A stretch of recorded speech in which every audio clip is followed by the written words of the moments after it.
對呢個獎有啲咩睇法咗？你覺得認為你作為一個傑出學生咧，應該具備啲咩特質咧？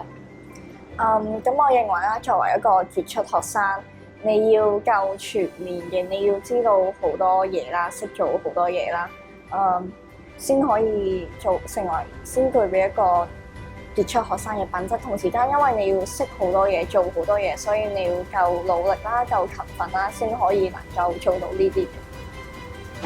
咁我再想問下你啦，即使遇到咁多嘅唔同嘅困難啊，或者挫折咁樣啦，你努力向前嘅推動力究竟係咩咧？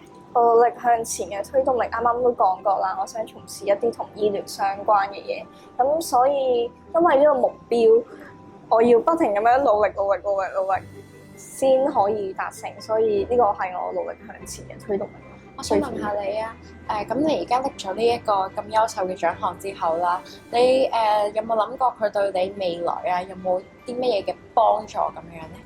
咁我認為呢一個獎啦，係俾咗一個好大嘅肯定啦，同埋鼓勵我去繼續努力向前，同埋佢亦都會成為我嘅加分項啦。我會覺得。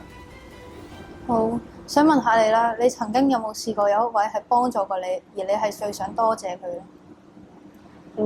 咁我認為我最想多謝獲得呢個獎最想多謝嘅就應該係我嘅班主任啦。我嘅班主任啦就好多謝佢願意推薦我啦。咁同時間都好多謝學校方願意俾我呢個機會啦，睇得到我嘅努力啦，同埋多謝我嘅同學們陪我一齊努力奮鬥啦。